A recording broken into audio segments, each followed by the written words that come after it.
प्रश्न कीजिए। जी जी माता जी, जी पहले भगवान का जो हम लोग भागवतम सुन रहे हैं, जी भागवतम में एक चीज है कि भगवान जो है भक्त के अधीन है, तो उसको आपने साक्षात्कार किया है कि कल ही किसी भक्त ने इच्छा व्यक्त की थी कि माता जी के श्रीमुख से जो है हम लोग पुनः जो है श्रवण करें, तो आपने उसको पूर्ण किया है। उन्होंने भगवान से याचना किया और आपने भक्तों का सम्मान रखा। ये कथा पर साक्षात्कार भी सामने दिखाई पड़ रहा है। ये पहला हमारा एक कमेंट था। दूसरा एक करवर्द प्रार्थना था हमारे जगन्नाथ प्रभु जी से, प्रभु जी मैं माता जी का क्या पिछले जन्म का प्रारब्ध है कि इनके श्रीमुख से सुनने से जो है थोड़ा इस्कॉन का थी महसूस हो रहा है। इस प्रकार हम लोग प्रयास सुनते हैं इस्कॉन में, तो इसमें थोड़ा सा ज्यादा मिठास है, ज्यादा थोड़ा समझ में आ रहा है और धारा प्रवाह ये जो है एकदम एक निरंतर अथी करती हैं। तो हम लोग जगन्नाथ प्रभु से रिक्वेस्ट करेंगे कि हम लोग भागवतम भी जो हैं माता जी के श्रीमुख से सुने। दूसरा नंबर है कि आज निर्जला एकादशी है। जगन्नाथ प्रभु ने लिखा था ग्रुप में कि आज कम से कम बोलना चाहिए, तो माता जी ने उसको त्याग करते हुए हम लोगों के लिए जो है एक तो वो निर्जला एकादशी की हुई है और उसमें भी उन्होंने 3 घंटे तक हम लोगों को जो है एकादशी पर अपना प्रवचन दिया। तो हम लोगों का भी एकादशी एक ऐसा व्रत है जिस व्रत को हम लोग यहाँ बोलता है कि व्रत भला एकादशी रहना गंगा तीर। तो आप तो दोनों चीज का अथी कर रहे हैं, एक तो गंगा के तीर में बसे हैं, दूसरा एकादशी आपने किया है, तीसरा जो है हम लोग जो आपके द्वारा श्रवण कर रहे हैं। तो मैं भगवान से प्रार्थना करता हूं कि हम लोगों का एकादशी का फल जो है आप लोग दोनों प्राणियों को भी मिले, क्योंकि कहते हैं कि एकादशी एक ऐसा व्रत है जो हम लोग दान कर सकते हैं, और कोई भी व्रत जो है ये दान नहीं होता है। व्रत में मात्र एक ही है, कोई दुर्गा पूजा सरस्वती पूजा कोई भी आप दान नहीं कर सकते। सिर्फ एकादशी ही ऐसा एक व्रत है जिस व्रत को हम लोग दूसरे के लिए भी कर सकते हैं, माता पिता के लिए कर सकते हैं, बच्चों के लिए कर सकते हैं, पड़ोसी के लिए, राष्ट्र देश और विश्व के लिए भी दान कर सकते हैं, कोई शांति के लिए।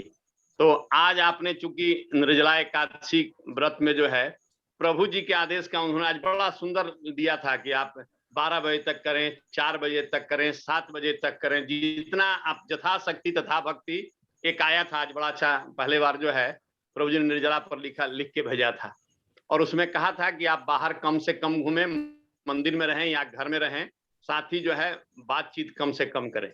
उसी पर मैं प्रकाश डाल रहा था कि माता जी ने अपने पूरे जीवन का और आज एकादशी का 3 घंटा समय जो है वो अपने भक्तों के लिए दिया है। तो इस पर हम लोगों की हमारी हार्दिक इच्छा है कि हमारे एकादशी में से कुछ अंश माता जी के लिए भी जाए। हरि बोल, हरे कृष्णा, दंडोत प्रणाम। बहुत बहुत धन्यवाद हरे प्रभु। कृष्ण। देखिए एक श्लोक है उपदेश अमृत का, अत्याहार प्रयासश्च प्रजल्पो नियमाग्रह, जिसमें श्री रूप गोस्वामी कह रहे हैं कि अत्याहार, कि भक्त को अति आहार नहीं लेना चाहिए, प्रयासश्च मतलब भौतिक जीवन को और ज्यादा उन्नत बनाने के लिए प्रयास नहीं करना चाहिए, प्रजल्पो अत्यधिक बोलना नहीं चाहिए, जितना हो सके कम बोलो। तो उसी प्रजल्प को यहाँ प्रभु जी ने आपको ग्रुप में सबको शेयर किया था कि हो सके जितना आप शांत रहें, निरंतर हरि नाम करते हैं, क्योंकि प्रजल्प हम संसार की चर्चाएं करेंगे उससे हमारा कुछ लाभ तो होने वाला है नहीं। इसलिए उचित ये होगा कि हम जितना हो सके हरि नाम करें। तो और कोई जिज्ञासा थी प्रभु आपकी या बस इतना ही?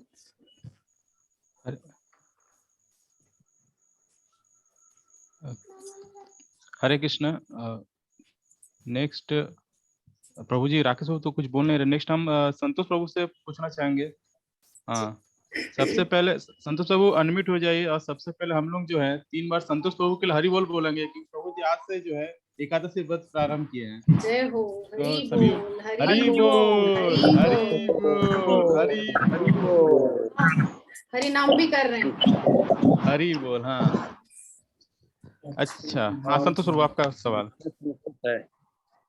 ऐसे आज मतलब माता जी बोल रही थी कि उन्होंने 64 माला का एक किया था, तो मैं 4 माला से कभी ज्यादा नहीं जप कर रहा था, लेकिन आज हम भी सोचे कि आप 16 माला करेंगे। 8 माला हो गया है जय और हो। 8 माला और से। हरि बोल, हरि बोल, हरि बोल। देखिए, इसको कहते हैं उत्कंठा। कल आप कह रहे थे ना कि क्या मुझे पहले लहसुन प्याज छोड़ना पड़ेगा तब मैं कंठी धारण करूं? नहीं, क्योंकि हम अगर ये सोचें कि हमारा जब मन लगेगा तब हम जब शुरू करेंगे, भैया हमारा तो मन नहीं लग रहा है, हम जब क्यों करें, अपराध होगा। तो मन तो कभी लगने वाला है नहीं, और जब हम कभी कर पाएंगे नहीं। तो मन को मार के हमको जब शुरू करना ही है, जो आप कर रहे हैं। और आज एकादशी के पावन दिन आपने शुरू किया है, सच में मुझे बहुत ज्यादा अच्छा लग रहा है। आपके गले में ये जो माला झोली देख करके मुझे इतना आनंद मिल रहा है ना, सच में। क्योंकि मीराबाई, हाँ हाँ बोलिए। कल मेरा तबीयत अभी हाल में कोविड से मतलब ये हुए, रिकवर हुए हैं। कल मेरा तबीयत ऐसा था कि हमको लगा नहीं कि हम कर पाएंगे आज। मतलब 12 घंटा जब की ऑक्सीजन मेरा कम हो जाएगा, बहुत अंदर से डर लग रहा था। लेकिन मतलब आज हम 2 बजे जो है थोड़ा सा पानी पिए।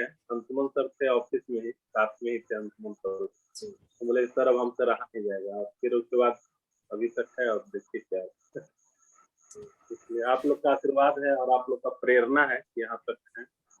अगर आप प्रेरणा मिलेगा तो आगे जा सकते हैं। बस ये जो आपकी उत्कंठा है ना, इसको बनाए रखिए कि मुझे कृष्ण भक्ति करनी है।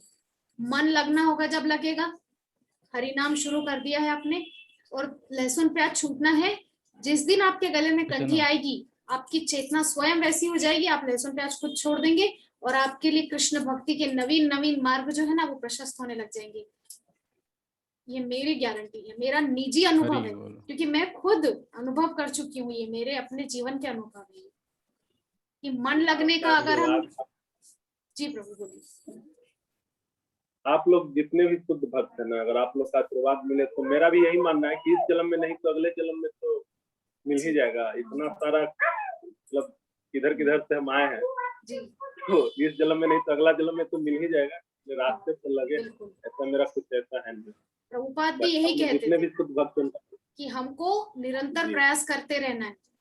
इस जन्म में ना सही, हमको अगले जन्म के लिए एटलीस्ट प्रिपेयर होकर रहे। अगर हम 50% भक्ति भी इस जन्म में जोड़ लेंगे तो अगले जन्म में हमको सिर्फ 50% करना रहेगा, काम आसान हो जाएगा हमारे लिए। इस प्रकार प्रभुपाद बोले लेजियन क्रेजी 2 व्यक्ति प्रभुपाद बोले भक्तों को तो इसी जीवन में भगवत धाम जाने के लिए पूरी तरह से प्रिपेयर होना चाहिए, दूसरे जन्म की अपेक्षा नहीं। 2 व्यक्ति स्थान नहीं है, तो देखो ये लिखा है कि भक्तों को तो ईश्वर होना चाहिए, दूसरे जनों की अपेक्षा नहीं करना। जी, बहुत सुंदर बात कही प्रभु ने। किंतु जो लोग अभी शुरुआत ही किए हैं, क्योंकि उनकी 50 वर्ष की आयु हो गई है, 55-60 वर्ष की आयु हो गई है, तो यद्यपि 100% भक्ति तो वो आप कवर कर नहीं पाएंगे, क्योंकि बुढ़ापे में पहले ही बहुत जो है बंधन होता है, परिवार का बंधन, मोह माया का बंधन, पोते पोती का बंधन आदि सब कुछ। तो इस वजह से 100% भक्ति तो उतनी आयु तक संभव नहीं हो पाती है। प्रभुपाद ने कहा है, ये निश्चित सही बात है कि हमको इसी जन्म में उस परम पद को प्राप्त करना है। तो आशीष प्रभु का कुछ प्रश्न है? आशीष प्रभु। जी प्रभु, हरे कृष्णा, दंडवत प्रणाम माता जी। मेरा प्रश्न है माता जी, जैसे कि मतलब इंद्रियों से ऊपर हमारा मन है, मन से ऊपर बुद्धि है, बुद्धि से ऊपर आत्मा है, लेकिन शायद मैंने ये भी सुना है कि मतलब बुद्धि से ऊपर अहंकार है और फिर आत्मा है, तो इस पे कुछ बताइए। अहंकार सत्य अहंकार भी होता है, मिथ्या अहंकार भी। उसका कोई प्रभु अहंकार ना दो प्रकार के होते हैं, एक तो सत्य अहंकार होता है और एक मिथ्या अहंकार होता है। किंतु जो मिथ्या है उस अहंकार के क्या मायने हैं? मिथ्या अहंकार मतलब कि मैं तो ये शरीर हूं और देहात्म बुद्धि होना, ये मिथ्या अहंकार है। तो इस मिथ्या अहंकार को ना मानते हुए बुद्धि से ऊपर सीधा आत्मा को लिया गया। और ये मैं स्वयं नहीं कह रही हूँ, ये श्रीमद् भगवत गीता के श्लोक से मैंने पढ़ के बताया था। श्रीमद् भगवत गीता 3 अध्याय 42वां श्लोक, आप उसकी व्याख्या पढ़ सकते हैं। इसमें लिखा है कि soul is higher than intelligence and there is nothing between intelligence and soul. Okay, तो उसके बीच में अहंकार का कोई व्याख्या कृष्ण ने नहीं की, क्योंकि भगवत गीता साक्षात कृष्ण ने कही। देखिए, आप अगर स्क्रीन पे देख पा रहे हैं तो इंद्रियाणि पराण्याहुः इंद्रियेभ्यः परं मनः, मनसस्तु परा बुद्धिः बुद्धिर यो बुद्धेः परतस्तु सः। अब इसकी व्याख्या जैसे हम आगे पढ़ते हैं, जो इसका ट्रांसलेशन, हम व्याख्या में नहीं जाते, जो श्रील प्रभुपाद में दी है उस व्याख्या में नहीं जा रहे हैं, हम जो इसका ट्रांसलेशन है उसको पढ़ते हैं। सीधा सीधा जो अर्थ निकल रहा है। The working senses are superior to dull matter. Mind is higher than the senses. Intelligence is still higher than the mind. And he, मतलब the soul is even higher than the intelligence. तो कृष्ण ने स्वयं ये कहा है कि बुद्धि से ऊपर आत्मा है। यहाँ पर अहंकार का कोई वर्णन कृष्ण ने स्वयं नहीं किया है, तो मैं एक साधारण जीव, तुच्छ जीव होकर के मैं उस प्रकार का कोई व्याख्या कर नहीं सकती। जैसा कृष्ण ने कहा वैसा ही, जैसा शास्त्रों में पढ़ा, सुना, लिखा, देखा, वही मैंने आप सबके सामने बताया है। किंतु आप कह रहे हैं आपने ऐसा सुना है, तो ये भी सत्य है। तो हो सकता है ऐसा भी सत्य हो, क्योंकि यदि आपने किसी प्रामाणिक सूत्र से ऐसा सुना है, किसी प्रामाणिक व्यक्ति से ऐसा सुना है, तो हो सकता है उसकी जो कहना चाहिए उनके हिसाब से, अकॉर्डिंग टू देम, हो सकता है ये वाली थ्योरी सही हो। क्योंकि हर संप्रदाय की, इवन हर व्यक्ति की, अभी इस श्लोक पे मैं कुछ और व्याख्या करूंगी, प्रभु कुछ और व्याख्या करेंगे, क्योंकि हर व्यक्ति जब किसी श्लोक की व्याख्या करता है तो वो उसमें थोड़ा अपना मेंटल स्पेकुलेशन भी घुसाता है जरूर। हम देखते हैं, कई बार देखा है कि श्रीमद् भागवत के एक श्लोक की व्याख्या एक संत कोई और कर रहा है, कुछ और तरीके से कर रहा है, दूसरा संत थोड़ा कुछ और अपनी तरफ से उसमें ऐड कर रहे हैं। तो इसमें कोई दो राय नहीं है। अगर आपने ऐसा सुना है, सत्य हो सकता है। हरे कृष्ण माता जी, अरे एक्चुअली जगन्नाथ प्रभु शायद बगल में बैठे तो साउंड इको हो रहा है। जगन्नाथ प्रभु को थोड़ा सा म्यूट हो सर। हाँ नो ओके जी। आई थिंक प्रभु कुछ जी बोलना माता जी, चाहते हैं। आई थिंक प्रभु कुछ बोलना चाहते हैं। मैं आशीष प्रभु जो बोले कि वो भी ठीक है, लेकिन माता जी जो बोले इस श्लोक के आधार पर, इसमें मिथ्या अहंकार का प्रश्न नहीं है, ठीक है ना। अन्यथा हर लेक्चर में, हर तात्पर्य में श्रील प्रभुपाद मिथ्या अहंकार का उल्लेख किए हैं। और मिथ्या अहंकार जो है ना, गुरु महाराज के एक लेक्चर में सुना था, तो मिथ्या अहंकार का अपना कुछ अस्तित्व नहीं है, जिसके कारण उसको मिथ्या नाम दिया गया है। लेकिन उसका अस्तित्व इसलिए है क्योंकि सोचते कि मैं हूँ, तो मैं हूँ शब्द कहाँ से आ रहा है? आत्मा से आ रहा है, जिसके कारण अहंकार का अस्तित्व, अदरवाइज अहंकार बोल के कुछ नहीं है। मन बुद्धि, जैसे हमारा 3 शरीर है, परसों दिन जो हम लोग व्याख्या किए कि 5 तत्वों से बना एक शरीर, स्थूल और सूक्ष्म शरीर, मन बुद्धि और मिथ्या अहंकार, है ना। इसका मतलब वहां पे आत्मा का उल्लेख नहीं है। दैट मीन्स कि मिथ्या अहंकार का भी अस्तित्व है। लेकिन यहाँ पर जो मेंशन किया गया है कि मन से वो बढ़कर है, इंद्रियों से बढ़कर है मन, मन से बढ़कर है बुद्धि और बुद्धि से बढ़कर है आत्मा, यहाँ पे मिथ्या अहंकार मेंशन नहीं है, जिसके कारण माता जी डिस्कस नहीं किए। ठीक है जी जी जी प्रभु। माता जी, अभी आपने एक स्टेटमेंट पढ़ा था कि there is nothing between intelligence and soul, तो ये आपका खुद का स्टेटमेंट था कि ये तात्पर्य में लिखा हुआ है? अकॉर्डिंग टू दिस श्लोक,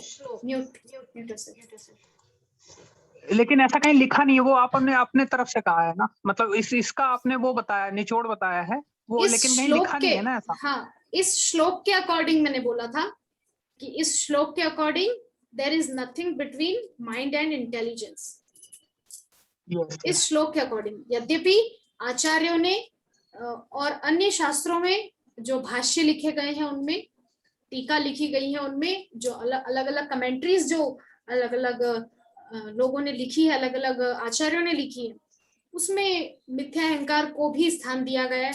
यद्यपि जिसका नाम ही मिथ्या है, झूठ है, उसकी व्याख्या यहाँ पर कृष्ण ने नहीं की है, ये कृष्ण की कही गई गीता है। ओके जी माता जी, आपका कहना सही है। मैं एक्चुअली किन्हीं अपने इस्कॉन के ही मतलब किसी लेक्चर में सुना था, मुझे ठीक से याद नहीं था एक्चुअली, आज ये बात हो रही थी तो वही मेरे मन में प्रश्न आया। मैं कोशिश करूंगा कि इससे पता लगाऊं और फिर आप लोग से भी शेयर करूंगा कि ये कहाँ से सुना है, या इसका रेफरेंस लूंगा। एक्चुअली मुझे इसका रेफरेंस कहीं नहीं मिला, मैंने भी, सही है, ये भगवत गीता में तो इसका वर्णन नहीं है, वो मुझे भी डाउट था। देखते हैं। थैंक यू माता जी। हरि बोल, हरे कृष्णा। जी, इसके अलावा प्रश्न, अंशुमान प्रभु आपका प्रश्न है? जी, मैं पूछूं, एक प्रश्न पूछूंगा, लेकिन उससे पहले और किन्हीं का कोई प्रश्न है? और कोई माता जी, प्रभु जी? संतोष प्रभु, आपका कोई प्रश्न है तो आपने हैंड रेज किया हुआ है? हो गया शायद, नहीं हो गया, पहले वो पहले रेज किए थे। अच्छा, मैं पूछ लेता हूँ फिर बाकी। मेरा प्रश्न ये था कि आज कथा प्रसंग में हम लोग श्रवण की कि जैसे एकादशी होती है, एकादशी व्रत करने वाले जो होते हैं वो फल स्वरूप जो है, जो सुमेरु पर्वत समान पाप भी वो भी नष्ट हो जाते हैं।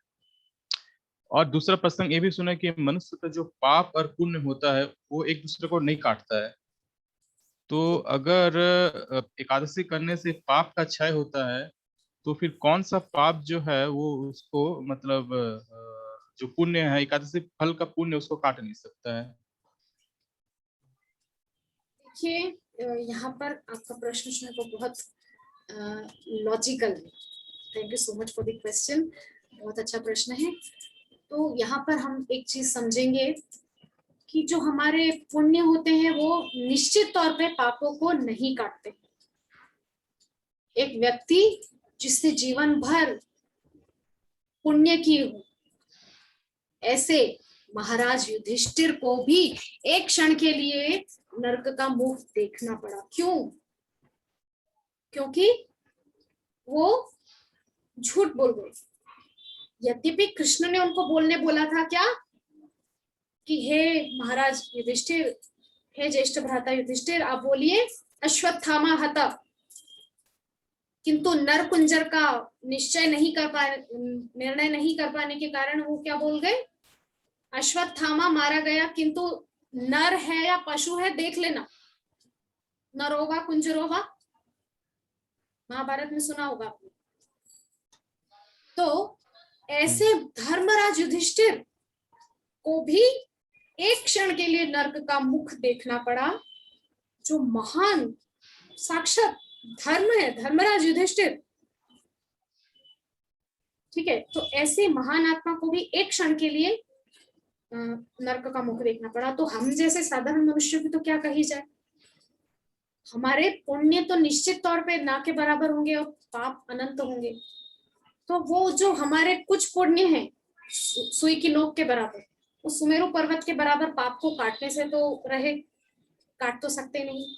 तब यहाँ जो पापों को काटने का एकमात्र साधन है वो है भक्ति, गोविंद के चरणों की भक्ति। सिर्फ और सिर्फ एक भक्ति के द्वारा ही हम अपने अनंत कोटि जन्मों के पापों से मुक्ति पा सकते हैं। अनंत कोटि, सिर्फ इस जन्म के पाप की बात नहीं हो रही है। जब से हम इस मृत्युलोक में आना जाना कर रहे हैं और अनेक अनेक शरीर धारण कर रहे हैं, कभी इस ब्रह्मांड में तो कभी किसी और ब्रह्मा के ब्रह्मांड में जन्म ले लेकर हम शरीर धारण किए हैं, तो उन सभी अनंत जन्मों का जितना भी पाप राशि है वो केवल और केवल कृष्ण चरणों की भक्ति से विनष्ट हो जाती है। तो पापों को नाश करने का यदि कोई साधन है तो वो है कृष्ण की भक्ति। तो आपका प्रश्न जो था वो इसी प्रकार से था ना प्रभु, कि पापों को नाश करने के लिए फिर असल में क्या किया जाए? जी जी जी, मैं हाँ इसी ऐसा ही था कि मतलब मैं एकादशी, हर बार जब मैं एकादशी का महत्व पढ़ता हूँ तो उसमें आता है कि मतलब बहुत सारे पाप मनुष्य जो जन्म जन्मांतर किए हुए एकादशी व्रत करने से वो खत्म हो जाता है। और फिर आज का कथा प्रसंग में जैसे आप बोले, जो पाप है वो उसका एक अलग अस्तित्व रहता ही है, चाहे हम कितना पुण्य क्यों ना करते। तो जैसे पाप का अस्तित्व रह जाता है और फिर एक प्रसंग आता है कि पाप खत्म भी होता है, तो वही मेरे को थोड़ा सा कंफ्यूजन था कि एक्चुअली, बट अल्टीमेटली कि भगवान कृष्ण की भक्ति करने से कोई भी पाप हो, कम हो या मतलब पूरा पूरी खत्म ही ना हो तो हो सकता है मिनिमाइज हो जाता होगा, कम हो जाता होगा। इसका उल्लेख यहाँ पर है प्रभु जी, नेक्टर ऑफ स्टेक्शन में अगर आप चाहेंगे तो इसका रेफरेंस प्रभुपाद बोले हैं उपदेशामृत में। जी चलो प्रभुपाद हाथी का उदाहरण दिया है। एक सेकंड रुकिए। कृष्ण की जो चरणों की भक्ति है ना प्रभु, वो हमने जितने पाप, हमारे अंदर जितने पाप करने की क्षमता भी ना हो, उन पापों को भी नष्ट करने का सामर्थ्य कृष्ण चरणों की भक्ति में है। तो यद्यपि आप जानते हैं, आप तो स्वयं भक्त हैं, तो आशीष प्रभु यहाँ पे जहाँ पे मैं बोलूंगा वहां से पढ़ लेना। जगन्नाथ प्रभु, मेरे को मेरे सवाल का आंसर मिल गया प्रभु जी, लेकिन फिर भी अगर आपको चाहिए।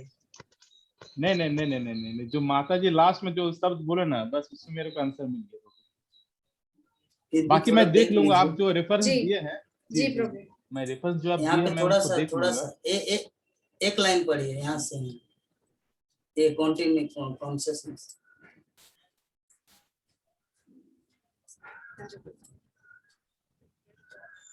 पढ़िए।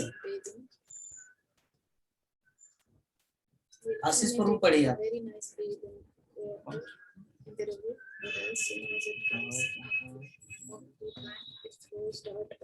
आशीष प्रभु पढ़िए। Then is the value of its bathing. Similarly, in spiritual practitioners. Anshuman प्रभु जी जी जी जी जी, आप पढ़िए। ओके, उनकी जिज्ञासा का समाधान हो गया है। ओके, समझ गया प्रभु। मैं ठीक समझ गया वो जो हाथी। हाँ ठीक जी,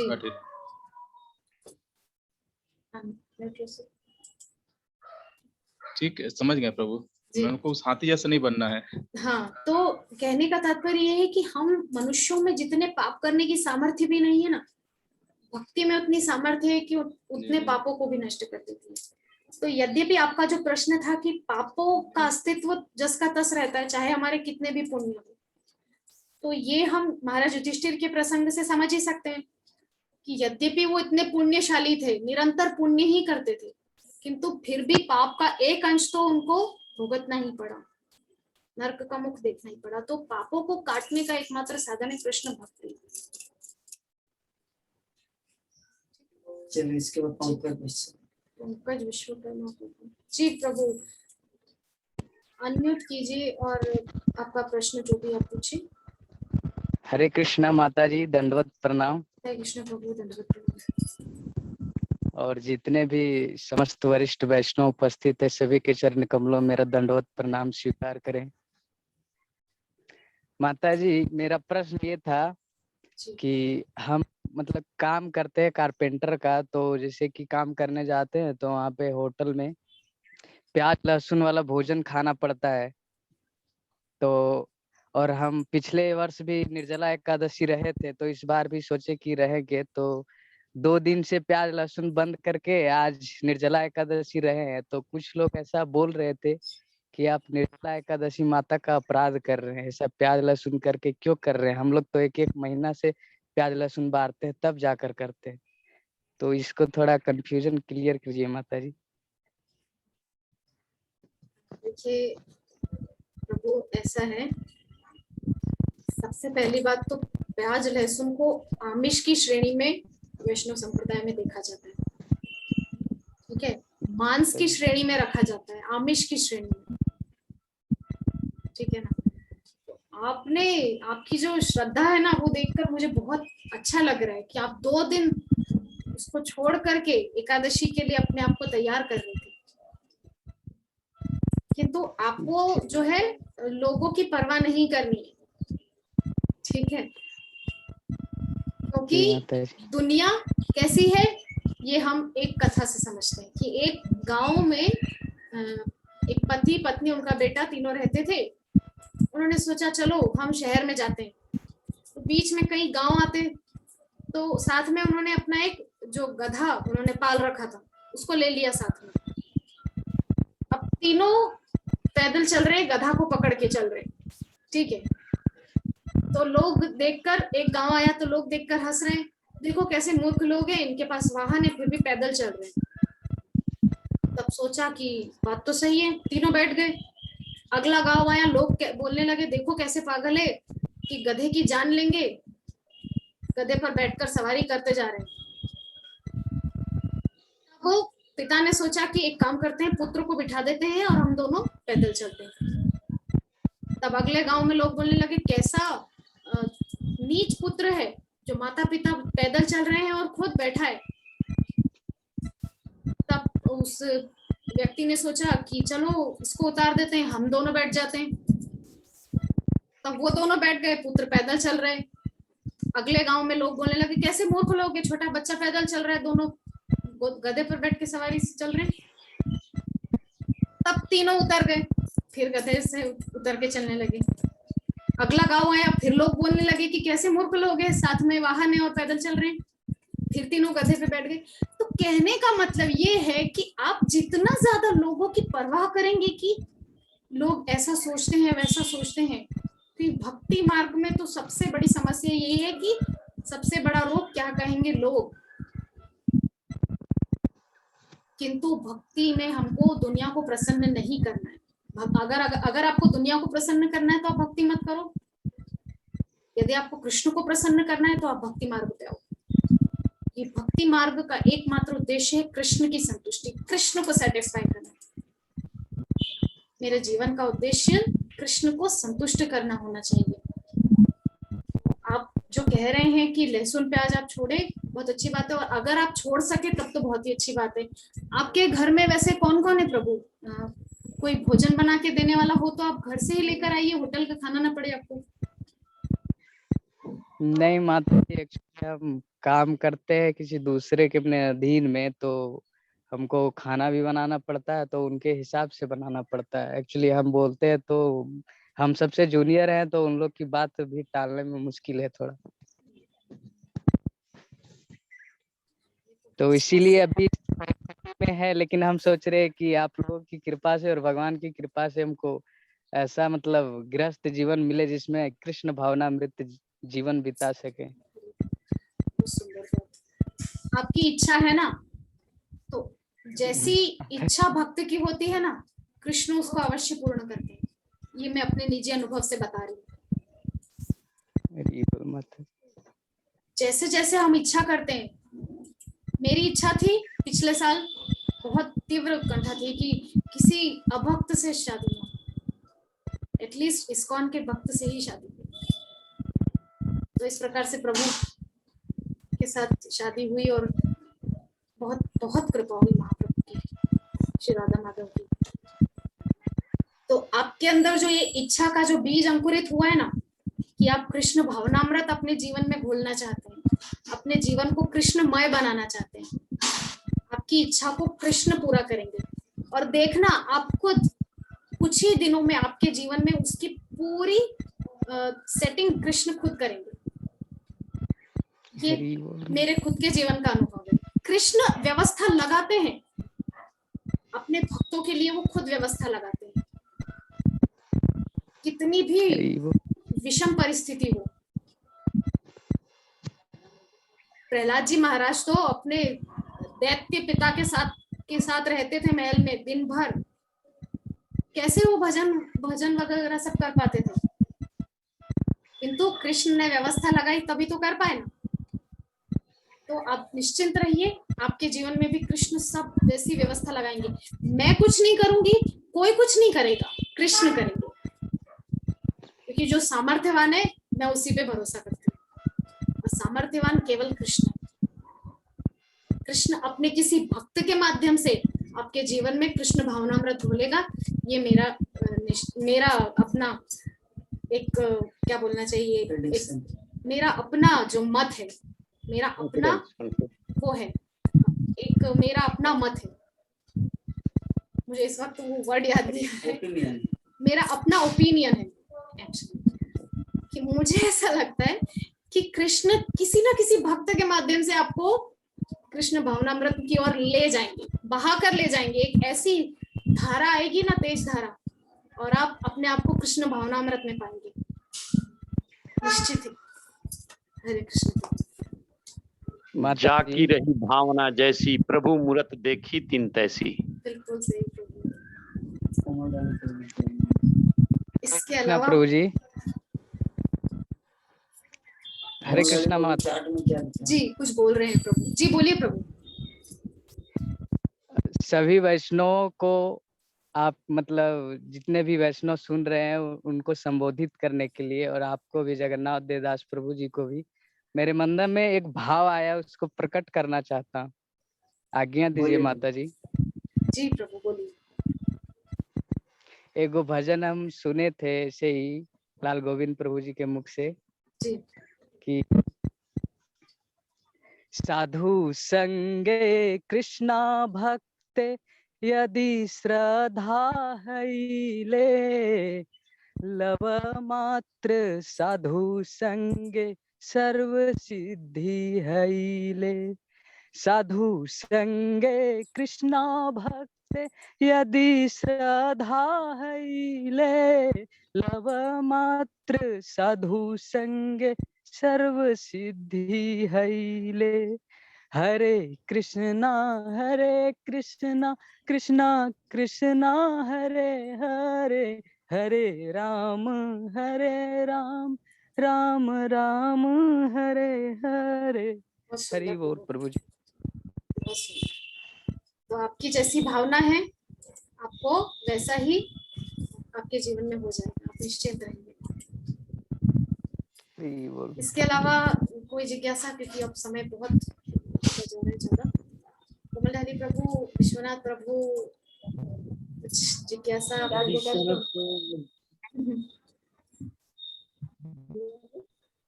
विश्वनाथ प्रभु का जिज्ञासा माता जी, कुछ जिज्ञासा नहीं। हरे कृष्ण माता जी, आज ऐसा कुछ नहीं है। आज निर्जला भी है और आज वैक्सीन भी, इंजेक्शन भी आज लगाया। ओह अच्छा अच्छा। उसके बावजूद आप कथा सुन रहे हैं प्रभु, बहुत आप धन्य हैं सच में, आप जैसे शुद्ध वैष्णव। हाँ, कथा तो पहुंच गया, तब वैक्सीन लगा के घर पहुंच गया तो आके देखा चालू हुआ तो खोल लिया।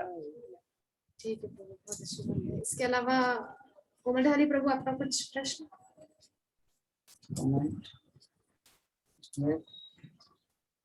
हरे कृष्णा माता जी, दंडवत प्रणाम श्री चरणों में। हरे कृष्ण प्रभु। और सभी वैष्णव भक्तजनों के चरणों में भी मेरा दंडवत प्रणाम। माता जी, मेरे को ऐसे कुछ नहीं बोलना है, बस आप लोग मेरे से अगर कोई दुख मुख अगर हो जाएगा ना, तो अपना एक दास या एक नौकर समझकर माफ कर दीजिएगा। मेरे से कोई गलती हो जाए तो बस इतना ही विनती है मेरा, और कुछ। चार्ट में क्या लिखा है? चार्ट का पढ़िए।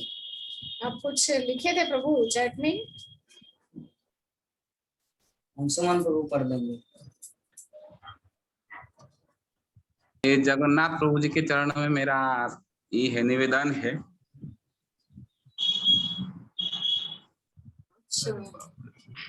YouTube पर आपने देखा है तो प्रभु जी ऐसा है, YouTube पर मैंने पूरे 11 श्लोकों पर एक एक एपिसोड बनाकर उसको रिलीज किया है। आपको पूरी सीरीज हम शेयर कर देंगे व्हाट्सएप पे।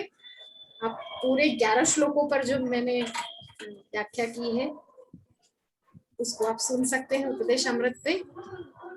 ठीक है प्रभु?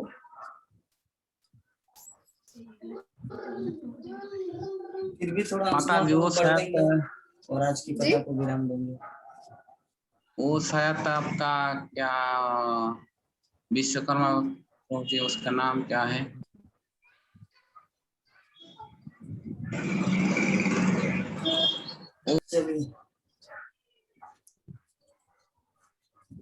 आशीष हमसे प्रभु कुछ जी प्रभु।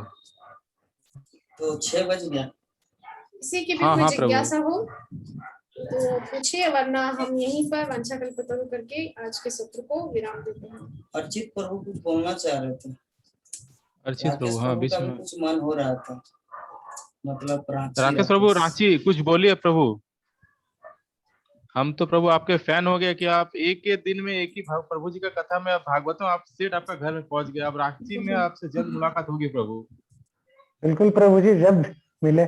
हमें तो बस सुन रहे हैं, जिज्ञासा दिन पे दिन बढ़ते जा रही है।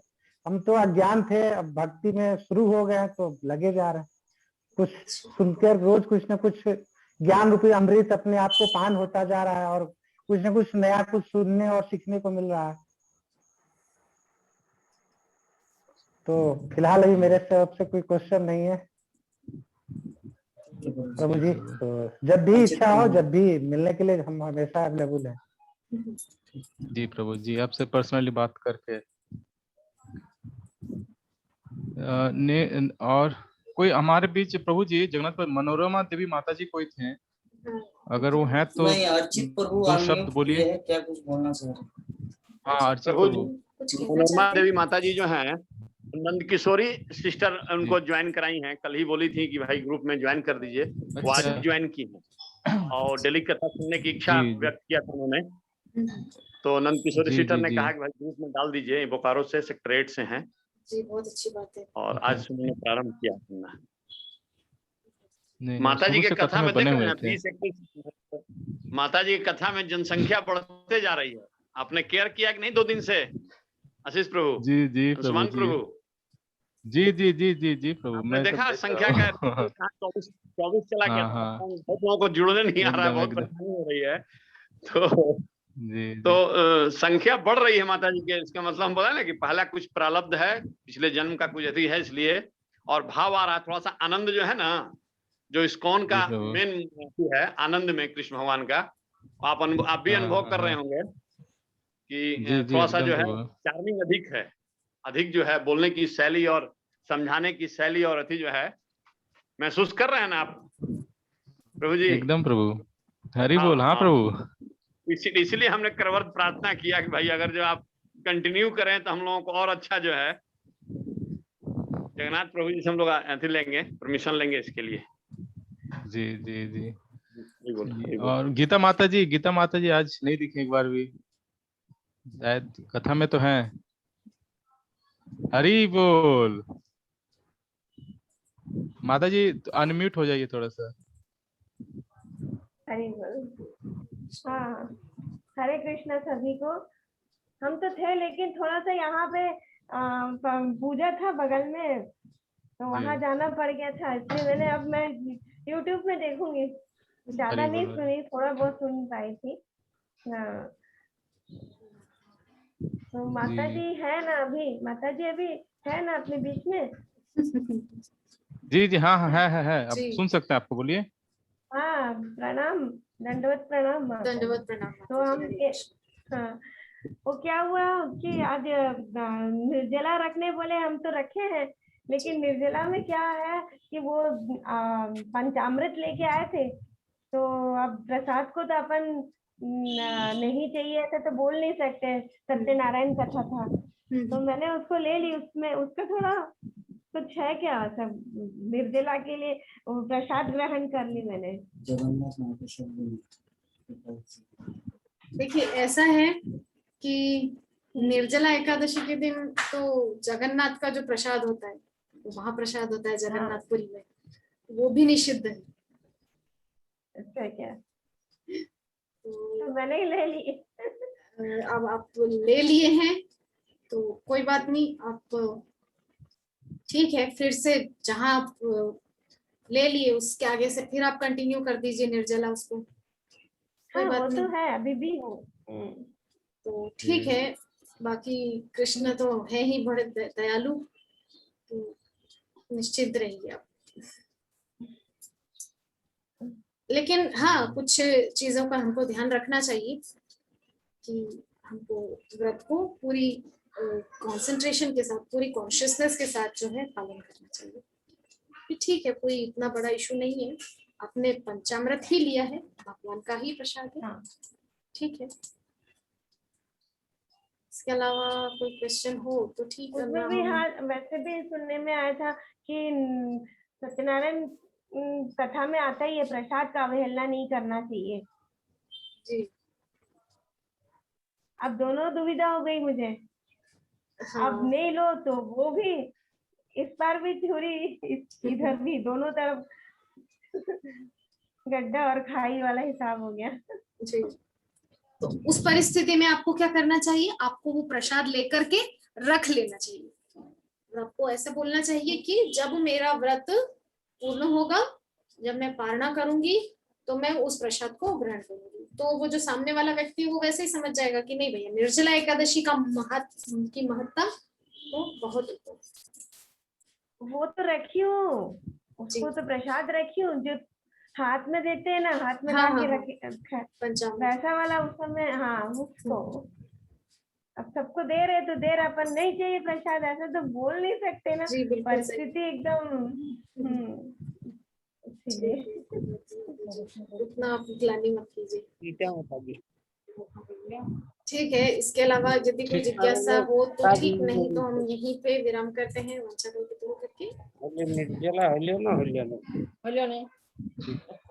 ठीक है, अभी यहाँ पे माता जी कथा को विराम देते हैं। हमको लगता है और कोई सवाल नहीं है। हाँ, 6 बज चुका है ऑलरेडी, 6 क्रॉस कर चुका है। तो हम लोग एक बार वांछा कल अर्चित प्रभु, एक मिनट, अर्चित प्रभु अनम्यूट है, कुछ कहना चाहते हैं तो कह दें, वरना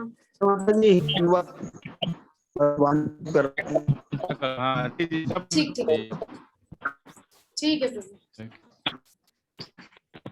वांछा कल्पतरुभ्यश्च कृपा सिन्धुभ्य एव च पतितानां पावनेभ्यो वैष्णवेभ्यो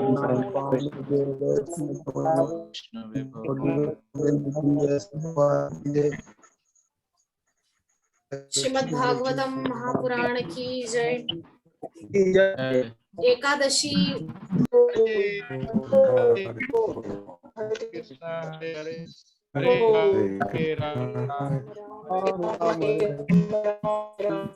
सभी भक्तों के चरणों में